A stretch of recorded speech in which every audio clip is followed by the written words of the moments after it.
नमस्कार साथियों, आज एक खबर के साथ और शायद ये खबर सुन करके मायूसी हाथ लगे कि मायूसी की खबर शायद है ये, लेकिन बोलते हैं आज के समय में परमात्मा और सरकार बराबर ही शायद हैं। कर्मचारियों के लिए सरकार और आम जीवन के लिए परमात्मा। तो क्या होने जा रहा है सुनिए। आज अभी खबर क्या है कि डीए हाइक मार्च में क्या होना है और कर्मचारियों को तकड़ा झटका, 7 साल में सबसे कम महंगाई भत्ता और 8वें वेतन पर भी आया बड़ा अपडेट। ये आप लोगों के लिए खबर है, तो सुनिए क्या इसका आगे खबर सुनिए। साथियों, केंद्र सरकार सरकारी कर्मचारियों को वेतन के अलावा अन्य कई भत्तों का भी लाभ प्रदान करती है। जैसे सेंट्रल एम्प्लॉयज अलाउंसेस जो होते हैं, जो सीए वगैरह बोलते हैं उसको, सेंट्रल एम्प्लॉयज अलाउंसेस। समय समय पर सरकार इन भत्तों को रिवाइज करती रहती है। डीए वगैरह के लिए केंद्र सरकार हर साल 2 बार कर्मचारियों को मिलने वाले महंगाई भत्ते और महंगाई राहत में बढ़ोतरी डी हाइक करती है।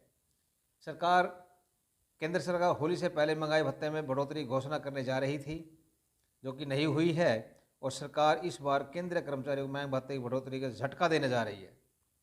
ये ध्यान से सुने कि केंद्र सरकार अब की बार कर्मचारियों को झटका देने जा रही है डीए के बारे में।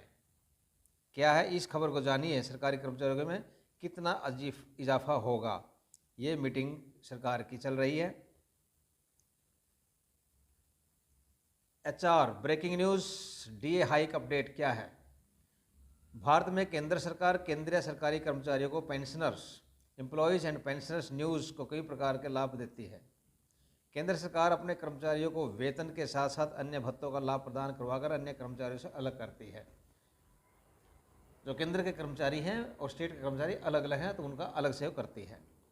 केंद्रीय कर्मचारियों को राज्य स्तरीय कर्मचारियों से ज़्यादा वेतन और लाभ प्राप्त होते हैं। राज्य सरकार के कम होते हैं, केंद्र सरकार के ज़्यादा होते हैं।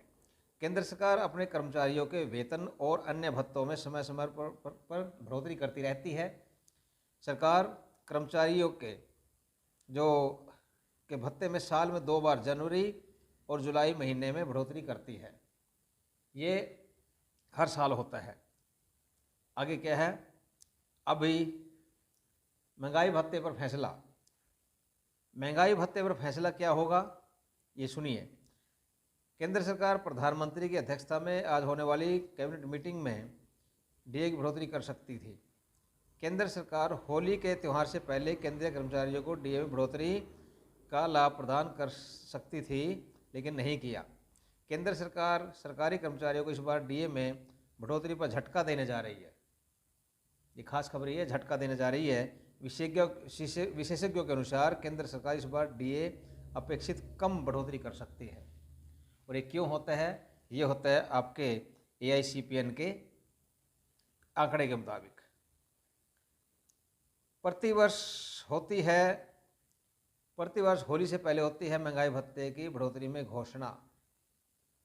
ये होली से पहले हो जाती है, लेकिन अब की बार नहीं हुई है।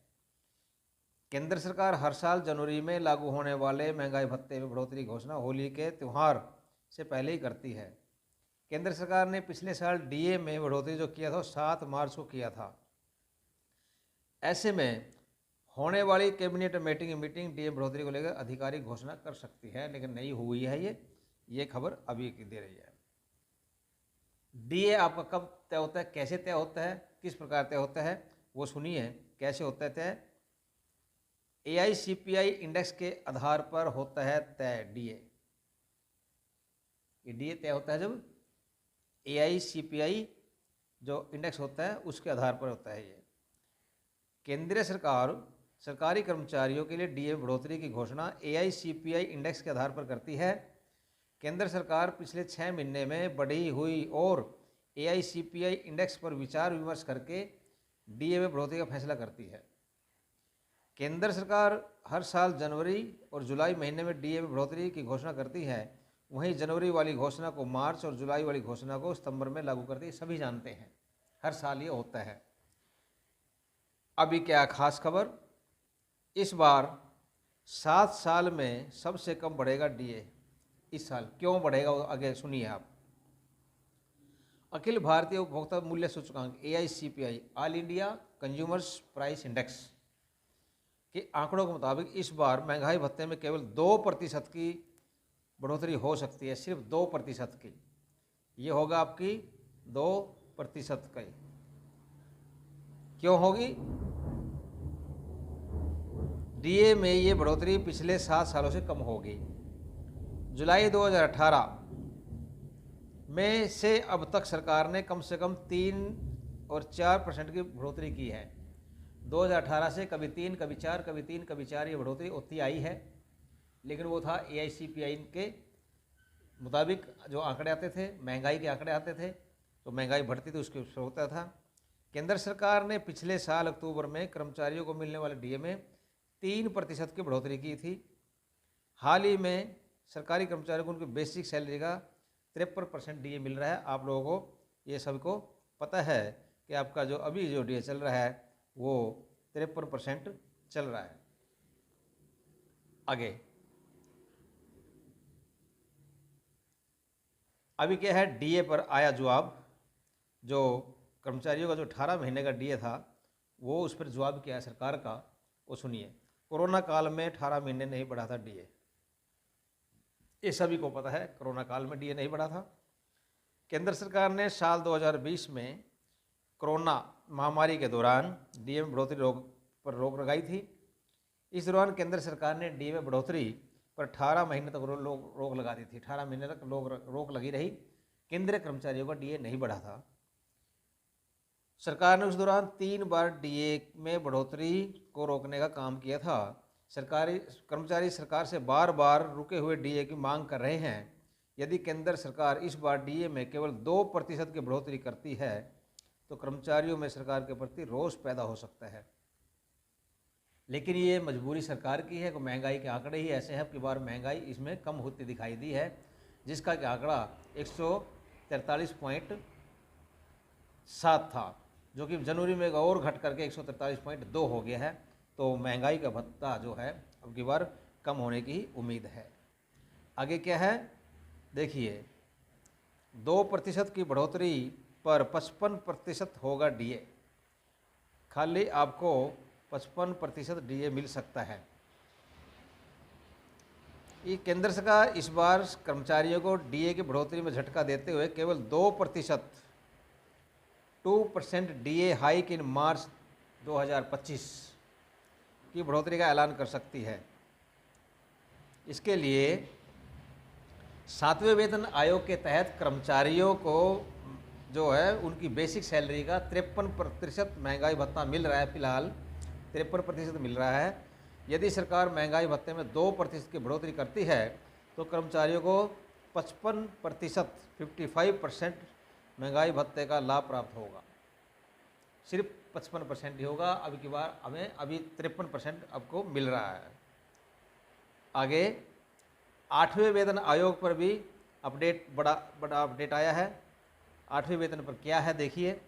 महंगाई भत्ते के अलावा केंद्रीय कर्मचारियों के 8वें वेतन आयोग पर भी बड़ा अपडेट आया है। हालिया रिपोर्ट के अनुसार अप्रैल से 8वें वेतन आयोग पर काम शुरू हो जाएगा। 1 अप्रैल से काम शुरू होगा। 8वें वेतन आयोग के लागू होने के बाद केंद्रीय कर्मचारियों की सैलरी में बड़ा इजाफा देखने को मिलेगा। कितना मिलेगा वो रिपोर्ट आने के बाद पता चलेगा, लेकिन कुछ ना कुछ मिलेगा। लेकिन उम्मीद क्या है वो आगे सुनिए। आपकी उम्मीद को आगे बताया जा रहा है, आगे सुनिए। दरअसल किसी भी वेतन आयोग में सैलरी और पेंशन बढ़ाने में सबसे अहम फैक्टर जो फिटमेंट फैक्टर का होता है उसका ज़्यादा होता है। जो फैक्ट पड़ता है वो फिटमेंट फैक्टर का पड़ता है कि फिटमेंट फैक्टर क्या देंगे। जिसमें दिया है ये फिटमेंट फैक्टर क्या देंगे। अब फिटमेंट फैक्टर की सुनिए क्या आ सकता है आगे। जो सरकार इसके आयोग के मुताबिक इसके चलते केंद्रीय कर्मचारियों को फिटमेंट फैक्टर के चलते 20% से 50% तक सैलरी बढ़ोतरी का फ़ायदा मिलेगा। उदाहरण के लिए अगर किसी कर्मचारी की बेसिक सैलरी 18,000 है, अब की बार अभी जो 18,000 चल रही है किसी की, जैसे मान लो 18,000 है मिनिमम, तो फिटमेंट फैक्टर 2.86 है। हालांकि क्लियर नहीं हुआ है लेकिन अंदाज़ा लगाया जा रहा है। जैसे डीए का अंदाज़ा लगाते हैं हम, कभी 3% होगा या 4% होगा, लेकिन वो क्या है, आंकड़े के मुताबिक हम नहीं गिनते। जब आंकड़े आते हैं तो हम पता चलता है।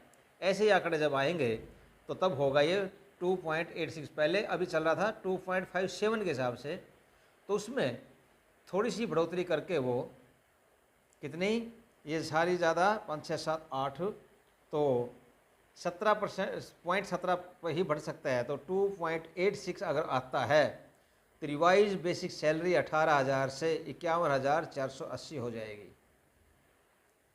इसको दोबारा सुने, ये अगर फैक्टर 2.57 से 2.586 होता है तो 18,000 से सैलरी जो है वो सैलरी 51,480 रुपये हो जाएगी। ये इसका फिटमेंट फैक्टर की आने की 286 के मुताबिक अगर आती है तो साथियों, ये खबर हमको झटका भी है। एक तरफ का महंगाई कुछ कम हुई है तो वहीं डीए भी कम हुआ है हमारा, लेकिन 2% बढ़ेगा हमारा। 2% का ही चांस तमाम जो हमारे वीडियो क्रिएटर्स हैं उनकी भी रिपोर्ट यही है कि चाहे सैनिक समाचार है, चाहे वो सैनिक पाठशाला है, सभी की रिपोर्ट ये है कि अब की बार जो डीए है वो 2% का ही उम्मीद है। उससे ज़्यादा डीए हमारा अब की बार मुश्किल है, क्योंकि जो हमारे जो आए हैं, क्या AICPN के जो आंकड़े आए हैं वो जो हमारे उसके हिसाब से ही हमारा जो डीए बढ़ने की वो है, तो 2% का ही केवल आपको उम्मीद है। सिर्फ 2% ही डीए बढ़ेगा, उससे ज़्यादा नहीं बढ़ सकता। तो ये खबर थी आज की। आशा है आप नाराज़ नहीं होंगे और वक्त के हिसाब से हमें समझना होगा। तो आप लोगों ने सुना, आपका बहुत बहुत धन्यवाद। ऐसी वीडियो मैं आपको लेके आता हूँ, तो कृपया सब्सक्राइब जरूर करें। मैं भी आपका भाई सैनिक भाई हूँ, तो ज़रूर सब्सक्राइब करें और शेयर भी करें साथियों को। आपका बहुत बहुत धन्यवाद।